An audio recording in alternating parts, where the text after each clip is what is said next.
संबोधन करन और दसन के कांग्रेस दी की योजना और कांग्रेस किवें किसानां नाल खड़ी रहेगी। राहुल जी बेनती है।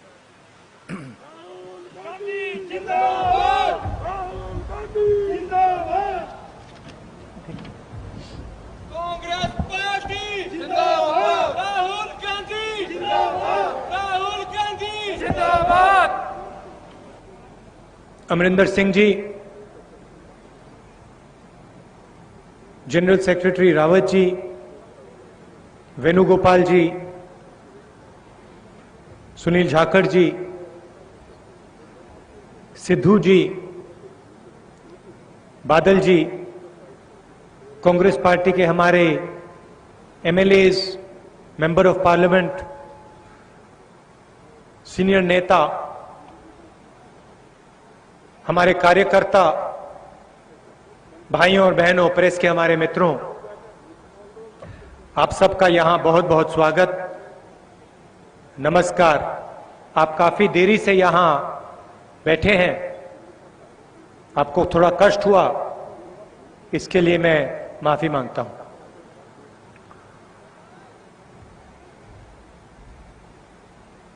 छह साल से दिल्ली में नरेंद्र मोदी जी की सरकार है और 6 साल से ये सरकार हिंदुस्तान के गरीब लोगों पर, किसानों पर, मजदूरों पर, छोटे दुकानदारों पर, स्मॉल एंड मीडियम बिजनेस वालों पर आक्रमण कर रही है। आपको याद होगा, एक दिन 8 बजे रात को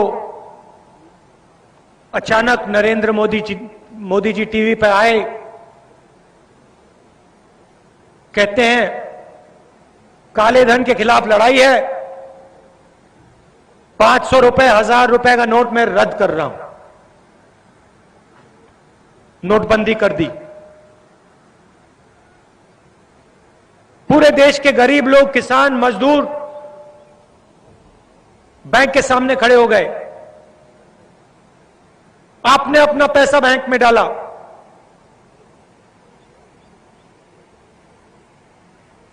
लाइन में 1 अरबपति नहीं खड़ा था। लाइन में ना अदानी जी थे, ना अंबानी जी थे।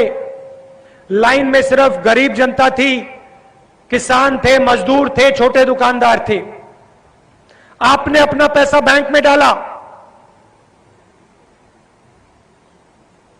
और आपके पैसे से नरेंद्र मोदी ने हिंदुस्तान के 15 सबसे अमीर लोगों का कर्जा माफ किया। काला धन खत्म नहीं हुआ, मगर लाखों करोड़ रुपए आपके जेब में से उनके जेब में गए। उसके बाद 12 बजे रात को नरेंद्र मोदी कहते हैं क्रांतिकारी कानून आ रहा है, जीएसटी लागू होगी। किसको फायदा मिला? हिंदुस्तान के सबसे बड़े अरबपतियों को फायदा मिला। किसी भी दुकानदार के पास चले जाइए, किसी भी छोटे बिजनेस वाले के पास चले जाइए, उससे पूछिए, आपको बताएगा आज तक हमें जीएसटी भरनी नहीं आती, हमें यह नहीं समझ आया कितने टैक्स हैं, कौन से फॉर्म भरने हैं।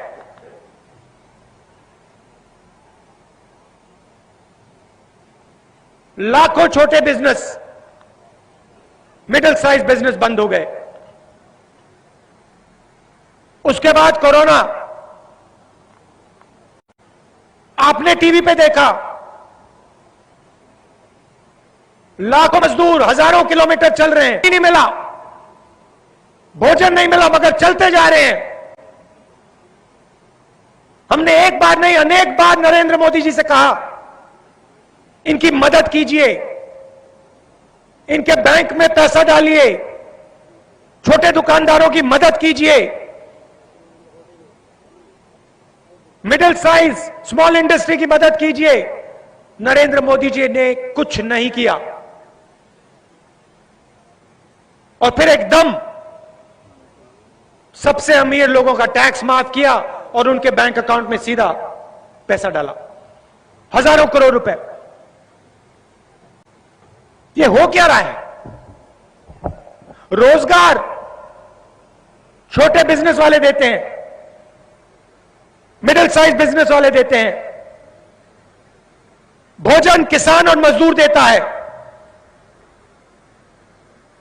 मगर हिंदुस्तान की सरकार पूरा का पूरा फायदा हिंदुस्तान के 10-15 सबसे बड़े उद्योगपतियों को देती है। 10-15 को छोड़िए, आजकल तो सिर्फ 2 हैं। आजकल 10-15 भी नहीं है, आजकल सिर्फ 2 हैं, अदानी और अंबानी।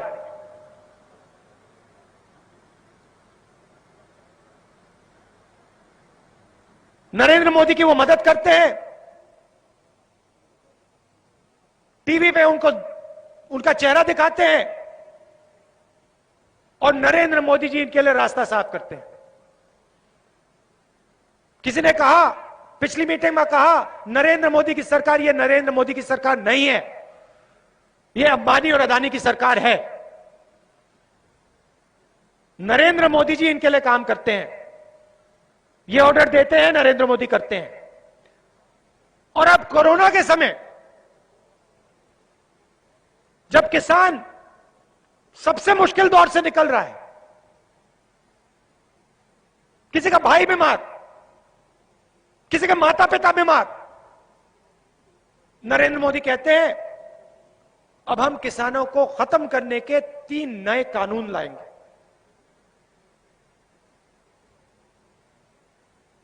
मैं आपसे सवाल पूछता हूं, एमएसपी के बिना किसान, पंजाब का किसान जी सकता है क्या?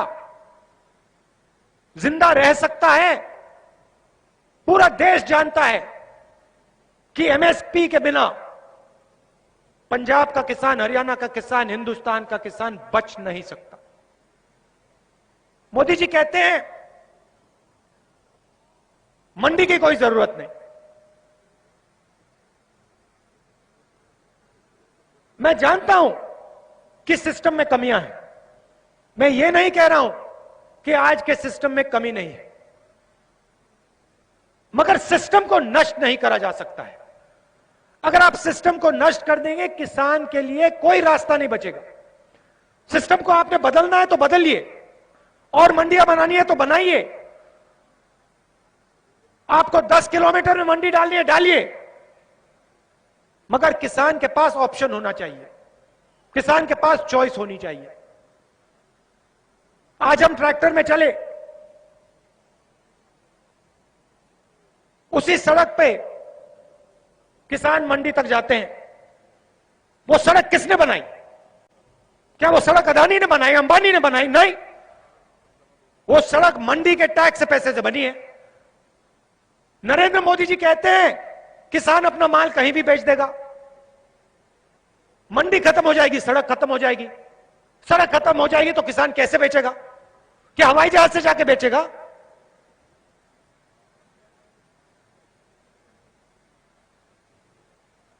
तो आपके ऊपर आक्रमण है।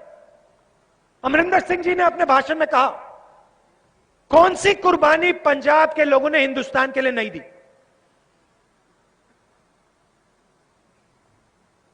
हर युद्ध में आप खड़े रहे, आपने देश को भोजन दिया, फूड सिक्योरिटी दी, हरी क्रांति दी। आप देश की रीढ़ की हड्डी हो। नरेंद्र मोदी इस रीढ़ की हड्डी को क्यों तोड़ रहे हैं? 2-3 लोगों को फायदा पहुंचाने के लिए क्यों तोड़ रहे हैं? मैं आपको बताता हूं, यह कांग्रेस पार्टी कभी नहीं होने देगी। यह जो ढांचा है कांग्रेस पार्टी ने बनाया, चाहे एमएसपी हो, चाहे फूड सिक्योरिटी बिल हो, मनरेगा हो, यह पूरा का पूरा ढांचा हमने आपके लिए बनाया है, आपकी रक्षा के लिए बनाया है, और हम इनको इस ढांचे को तोड़ने नहीं देंगे। नरेंद्र मोदी जी कहते हैं कि किसानों को फायदा होगा, तो अगर किसानों को फायदा होगा तो पंजाब का, हरियाणा का, उत्तर प्रदेश का किसान आंदोलन क्यों कर रहा है? पंजाब के किसान ने सड़कें क्यों बंद कर रखी हैं? पंजाब का किसान क्यों दुखी है? अगर किसानों को फायदा होता तो आपने पार्लियामेंट हाउस में डिस्कशन क्यों नहीं किया? आपने डिबेट क्यों नहीं होने दी? आपने हमें बोलने क्यों नहीं दिया? अगर किसानों को फायदा होता तो बोलने में क्या मुश्किल, पार्लियामेंट में डिबेट करने में क्या मुश्किल? आप जानते हो कि किसानों को नुकसान होगा, आप जानते हो कि आप हिंदुस्तान के, पंजाब के किसान की रीढ़ की हड्डी तोड़ रहे हो, इसलिए आपने डिबेट नहीं कराई, इसलिए किसान आंदोलन कर रहा है। कांग्रेस पार्टी की सरकार आएगी तो ये आपके जो 3 कानून हैं नरेंद्र मोदी जी, इनको हम फाड़ के डस्टबिन में फेंक देंगे। और आप ये मत समझिए कि किसान का, हरियाणा का, उत्तर प्रदेश का, राजस्थान का किसान लड़ेगा नहीं। आप ये मत सोचिए कि इस देश का किसान कमजोर है। आप ये मत सोचिए कि इस देश का किसान डरता है।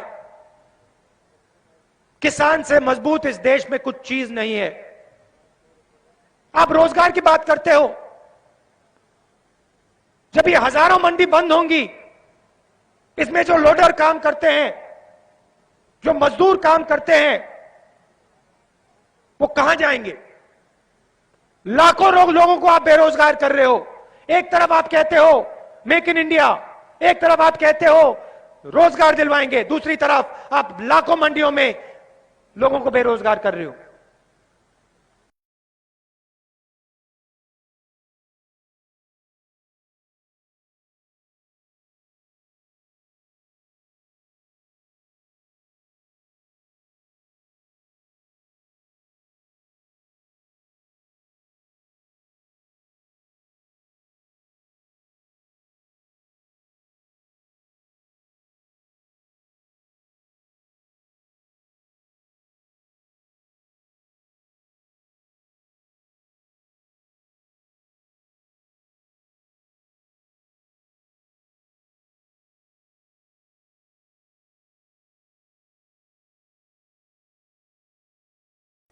हम नरेंद्र मोदी को, हिंदुस्तान की रीढ़ की हड्डी को नहीं तोड़ने देंगे। नमस्कार, धन्यवाद, जय हिंद। बहुत सर धन्यवाद, बहुत बहुत धन्यवाद सर। सर बस 2 मिनट का काम है, 2 मिनट का सर। सब तो पहला तो असी रायकोट हल्के दियां सारियां पंचायतां ने सेंट्रल गवर्नमेंट के खिलाफ मते पाए आ और सारे एमएलए और सारी पार्लीमेंट वालों हल तुहानू देना है। सारियां पंचायतां वालों ਜਿਹੜੇ ਮਤੇ ਪਾਏ ਗਏ ਆ, ਜਿਨ੍ਹਾਂ ਵਿੱਚ ਮੋਦੀ ਸਰਕਾਰ ਵੱਲੋਂ ਕਾਲੇ ਕਾਨੂੰਨ ਜਿਹੜੇ ਲਾਗੂ ਕੀਤੇ ਗਏ ਆ, ਉਹਨਾਂ ਨੂੰ ਰੱਦ ਕਰਨ ਦੇ ਲਈ ਸਾਡੇ ਮਾਨਯੋਗ ਜੋ ਕਿ ਫਤਿਹਗੜ੍ਹ ਸਾਹਿਬ ਦੇ ਐਮਪੀ ਡਾਕਟਰ ਅਮਰ ਸਿੰਘ ਜੀ ਔਰ ਸ੍ਰੀ ਰਾਹੁਲ ਗਾਂਧੀ ਅਤੇ ਕੈਪਟਨ ਅਮਰਿੰਦਰ ਸਿੰਘ ਜੀ, ਸਾਰਿਆਂ ਨੂੰ, ਨਵਜੋਤ ਸਿੰਘ ਜੀ ਸਿੱਧੂ ਸਾਹਿਬ, ਹਰੀਸ਼ ਰਾਵਤ ਜੀ, ਸੁਨੀਲ ਜਾਖੜ ਜੀ, ਸਾਰਿਆਂ ਨੂੰ ਜੋ ਫੜਾ ਰਹੇ ਨੇ ਮਤੇ, ਜਿੰਨੇ ਵੀ ਪੰਚਾਇਤਾਂ ਵੱਲੋਂ ਪਾਸ ਕੀਤੇ ਗਏ ਕਿ ਇਹ ਕਾਨੂੰਨ ਰੱਦ ਕੀਤੇ ਜਾਣ ਅਤੇ ਨਾਲ ਹੀ ਸਨਮਾਨ ਕੀਤਾ ਜਾਵੇ।